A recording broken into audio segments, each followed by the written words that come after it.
5 seconds.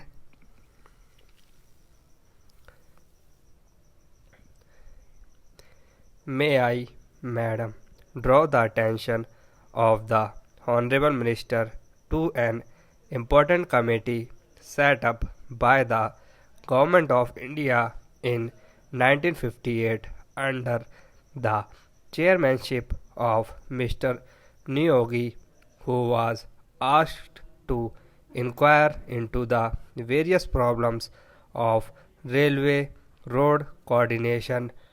Their preliminary report appeared some time ago and it was even circulated to all the state governments for their opinion.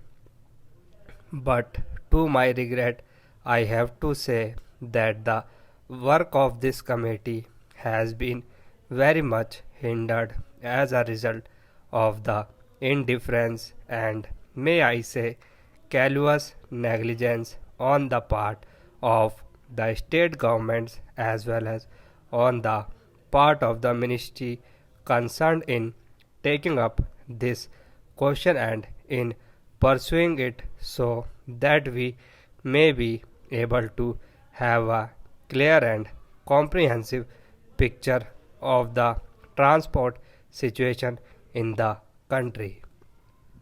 Now, railway transport, like any other mode of transport, is suffering under a major handicap, the handicap being that we do not know, nor does the railway ministry know, what the exact quantum of transport requirement in the country is and what the rising demand is which the railways are expected to cater to in future.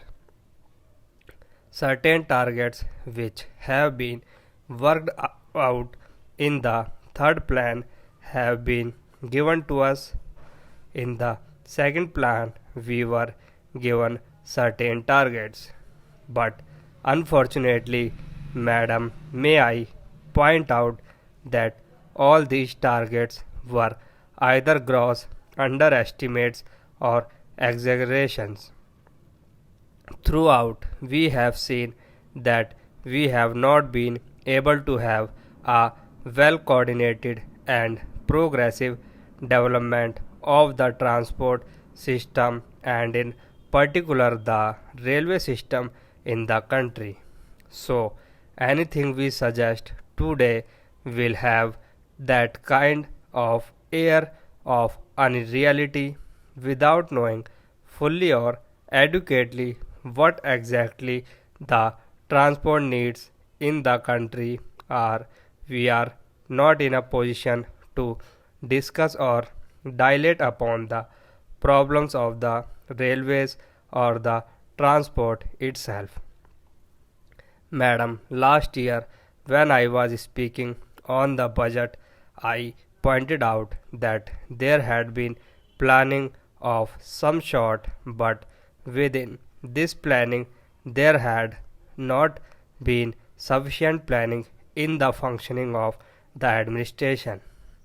There has not been planning in carrying out the various phases of the program enunciated in the plan or in the budget.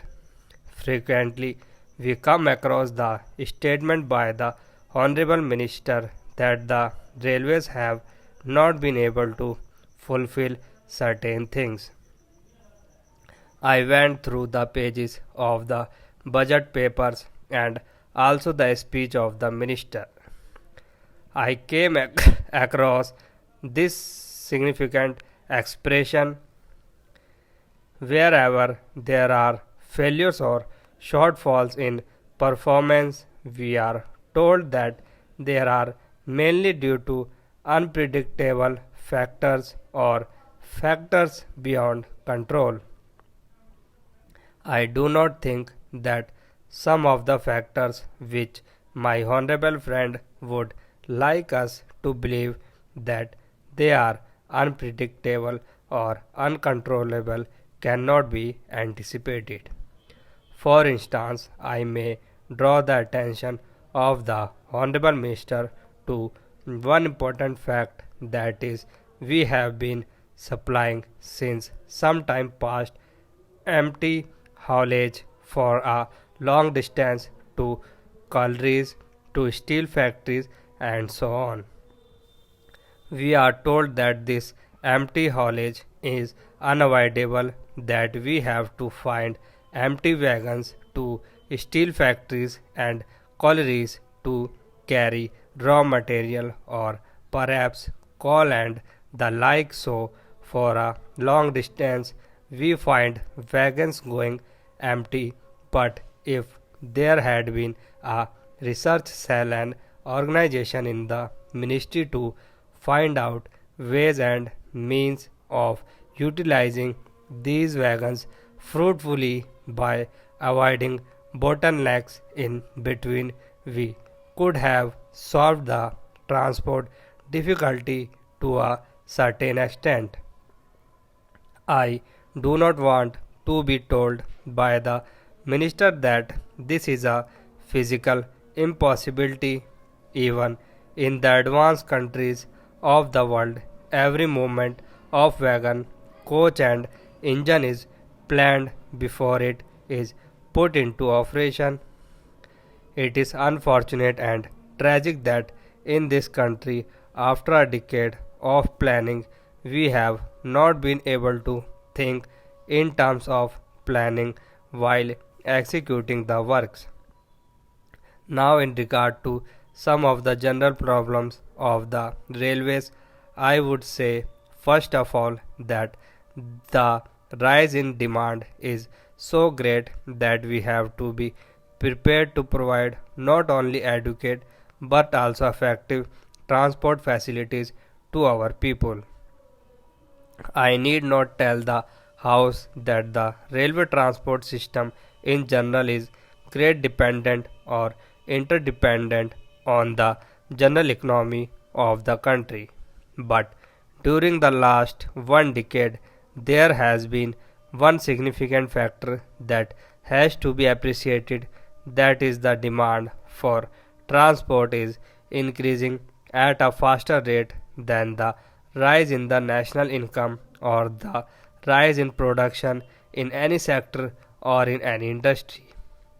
This is a factor that has not been adequately appreciated. Even if it has been adequately appreciated, no attempt or sincere effort has yet been made to carry out the fulfillment of the needs of all the sectors of our economy.